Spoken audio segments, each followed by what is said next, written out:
So in this video, we're talking about the obsession with recession.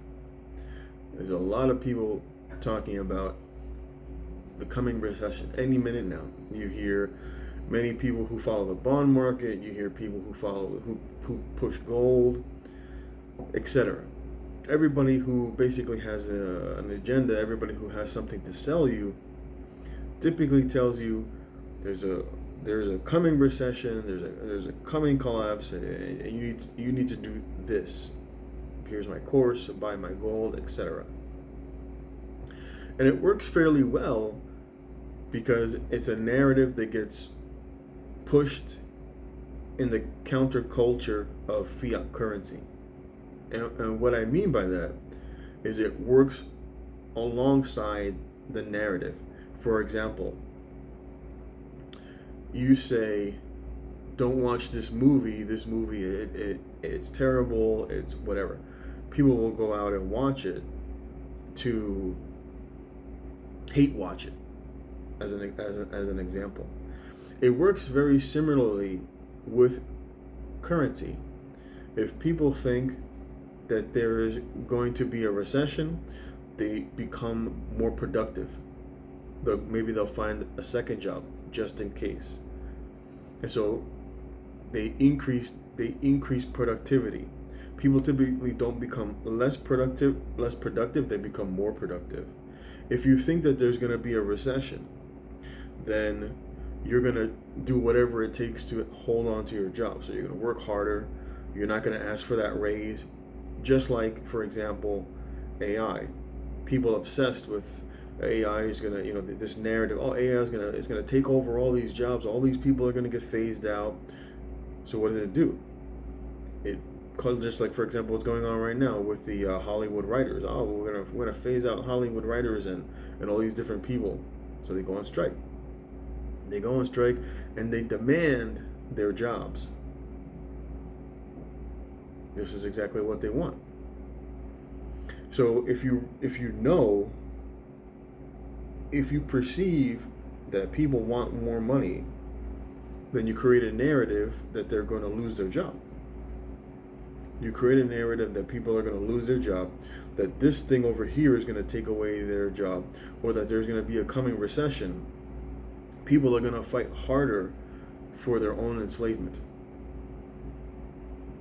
because they fear the independence. And of course, many of these people don't save anything. And that was another thing that I wanted to talk about. You often hear people, there was this narrative of, the paycheck to paycheck, people living paycheck to paycheck. If you just type that into Google, that same narrative was alive during the good times. When the economy was booming, people were living paycheck to paycheck. Because people don't have the fear of needing money for tomorrow. Most people, this is why in America you don't see a lot of people who save money. And look at most boomers. Most boomers, I think it was like 50% of all baby boomers have less than $5,000 saved. Why? Because there's no fear of them not being bailed out. So why would you save the money? Why would you curtail your spending today? Why would you lower your standard of living today to have a better standard of living tomorrow if you know the government is going to bail you out at the end of the day? It's just like these companies, right? You see, it's what they refer to as a moral hazard because they realize the government is going to bail them out. So banks and many other companies that are too big to fail, they become more risky. They take on more risk because at the end of the day, they're like, government printer's going to print, right? They understand that that's what's going to happen. Many of these big companies understand at the end of the day, the printer's got to print. So, and this is what happens with many of these banks that went under recently. Where did the money go? People don't talk about where did the money go. The money is still existed. It just exists somewhere else, not in that bank. The people's money still existed. The government gave it back to them. So not only did the government create enough currency to give those people back their money, but also to give a loan so that somebody else could buy that bank, and that's exactly what J.P. Morgan did. So at the end of the day, these people understand that at the end of the day, the printer's got to print, and so we can live paycheck to paycheck because there's always going to be currency. We don't have to worry about Americans can live not able to afford a $400 emergency. Most Americans can live with less than $1,000 in the bank because at the end of the day, they know printers got to print. And so it's the behavior of people. People look at this like it's a recession indicator or an indicator of markets. That, oh, look at all these people that are living paycheck to paycheck. Look at all these people that can't afford a $400 emergency. Look at all these people with less than $1,000 in the bank account. Look at all these boomers with less than $5,000 in savings. And people are sitting there like, any moment it's all going to come down. The reason you see that behavior of not saving for retirement, the behavior of not saving for an emergency, the behavior of being risky when it comes to investments. Why do you see that? It's because at the end of the day, they understand that the consequence is very minimal. They're not worried about the consequence. They know at the end of the day, printers got to print. And so this is why you see a lot of these people that are like, any moment now, it's all coming down. The recession is going to hit us. You need to start storing up food. You need to buy gold. You need to do X, whatever X is that they tell you to do. But what does that cause you to do? It causes you to be more productive, right? Because what do you end up doing? You end up having to buy more food. Well, I got to work harder to buy more food because maybe I still have the same amount of bills, so I got to take in some overtime. Maybe I take on a second job. And what they push you to do causes inflation, because if you're buying extra food that you need for who knows when, well, all you're doing is you're causing inflation because you're causing an immediate rise in the consumption now for what you perceive will be lack in the future.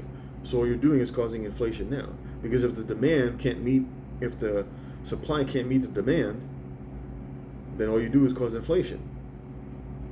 And so it becomes a self-fulfilling prophecy, because now you have all these people going into the market demanding more. They consume, and they consume more, and they put more away for the quote-unquote day the day of the collapse.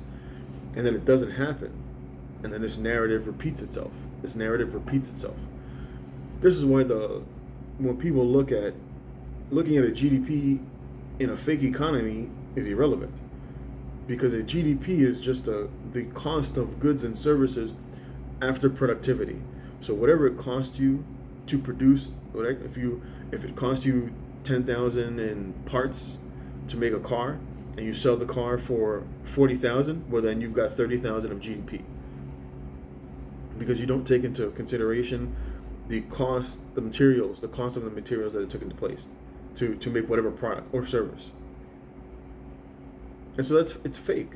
It's all fake because the government can just print money, which then causes inflation, which then causes the rise of the cost of goods and services within your community, within your company, which is why GDP is irrelevant. Countries that have a lot of currency, like in Europe and in the West, where they can print money, have high GDP. And so people look at the GDP and like, 2 negative quarters of GDP, we're going into a recession. And you see Janet Yellen and most of the government is like, there isn't going to be a recession, don't worry about that. And then everybody on this side of the fence that is a commentator or a YouTuber, they're like, they're redefining what it means to be a recession. It's all manipulation, and they're trying to fool you.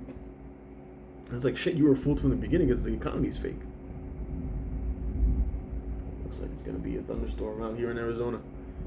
You can hear it rumbling. So how do you predict an economy that is fake? And at the end of the day, the people at the top understand printers got to print. The printers got to print. It's like that saying, when you're a hammer, everything looks like a nail. Every problem is a nail, right? Because you got to hammer it down. And at the end of the day, what's the government going to do? Printers got to print. At the end of the day, we can't afford. We need our housing taken care of. We need our student loans bailed out. We need our child tax credit. What are people saying? when they make those exclamations, housing is too expensive. We need, right? We can't get loans. What are they asking? Printers got to print. That's what the government hears. That's what the government hears. When you sit here and say all these, oh, this is too expensive. Cost of living the rent is too damn high. You see a lot of these people talking, the rent is too damn high. Well, what does the government hear? When you make those exclamations, when the people rally and they say, government's going to do something, at the end of the day, what the government hears is, printers got to print. And that's exactly what's going to happen. That's exactly what's going to happen. Printers going to print. And we'll get more and more inflation. And we'll continue to go in this route. And at the end of the day, they're just going to be like, we're going to put all this shit digitally. But at some point, they will have to take control over the people, because at the end of the day, you get less productivity within your own country. You get less productivity. And so a lot of these other countries, they end up going to war. They end up going to war, or they export to create jobs overseas. And Americans get stuff for free, and you just see the backstepping, less productivity. Americans become less productive. That's how you can have 100 million people. 1 out of 3 Americans do not participate in the labor market. How do these people survive? How do these people survive? They survive off of the global socialist economy, because the poor people that live in other countries, they need liquidity.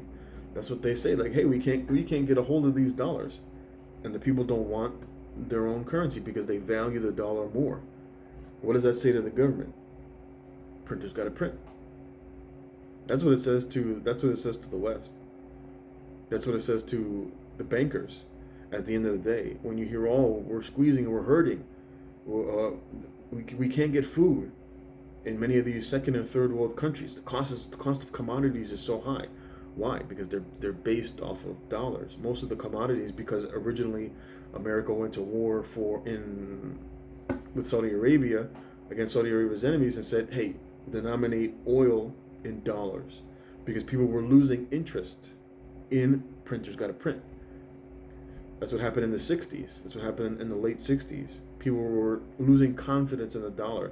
And so America had to back bonds back, I believe it was in Swiss marks or Swiss francs, whatever they're referred to.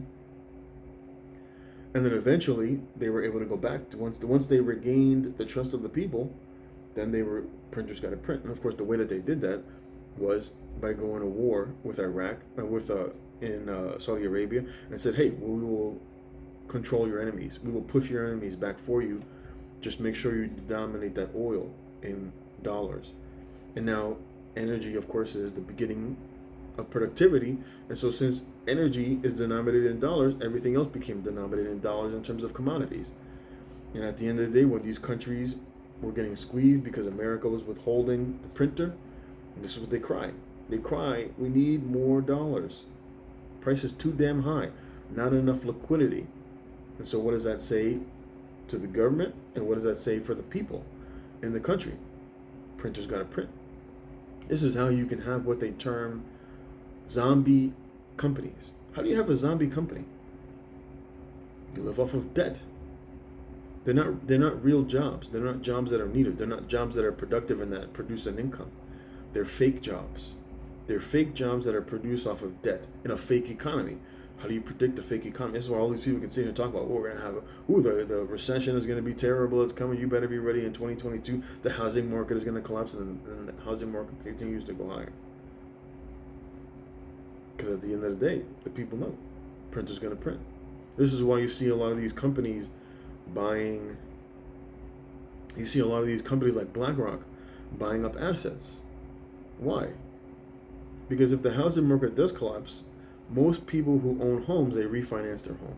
They take out a home equity loan, and they'll either fix up their house, they'll go on a vacation, they'll buy a new car, etc. So they can't afford for the housing market to come down. You have a huge portion of people, overwhelmingly boomers, that are in the system, that own a lot of the homes. They can't afford their houses to come down because that's where all their wealth is. So why do housing prices stay higher? This is why. This is why you can't have deflation. You can't have deflation in the housing market. It's all based off of the housing market. It's all based off of mortgage-backed securities. Printers got to print because people say, we can't afford housing. What you're saying is you need a loan. We can't afford housing. Housing is too expensive. We can't afford rent. Rent's too damn high. So what you're saying is you need me to print more money. Is that what you're saying? I can't afford healthcare. Healthcare is too expensive. So what you're saying is you need a loan, or you need me to print more money so you can go out there and earn more money. It is what it is. A lot of people are obsessed with the coming collapse at any moment. It will be the people that cause their own collapse. It will be the own collapse from within the country that will cause. That's how socialism works. That is why you fall into communism, where either the standard of living is so high and then it collapses, either due to war or some sort of an event like what happened in Germany, right? Germany was a wealthy country, and then some stuff went down, they went to war, they collapsed into poverty. And then you got a funny mustache man that said, I'm going to make X great again. I'm going to make Germany great again. That's why people look at it, people think this is why they hate a man like Donald Trump. We're going to make America great again. We're not quite there yet. But that type of man that makes that exclamation is the man that rises out of poverty. This is what happened with Fidel Castro. This is exactly how Fidel Castro got into power. We're going to make Cuba great again. It didn't work out that way. Became a dictator. It is what it is. Anyway, for people thinking that there's going to be some sort of an economic collapse anytime soon, I don't see it. You just don't see it. People's behavior is not changing. You'll see it when people's behavior changes. People stop spending. People start saving money. People aren't saving money. The saving rate is low. If people were really worried, they'd go out there and they'd get an extra job. They'd be saving money. People aren't saving money. There's no need to save money because they know at the end of the day, government's going to bail them out. So why would you? Why would you defer consuming today when you know the government will assist you in consuming tomorrow? Because the printer's got to print. Anyway, I'm going to leave it here. Thanks for watching, and I'll catch you next time.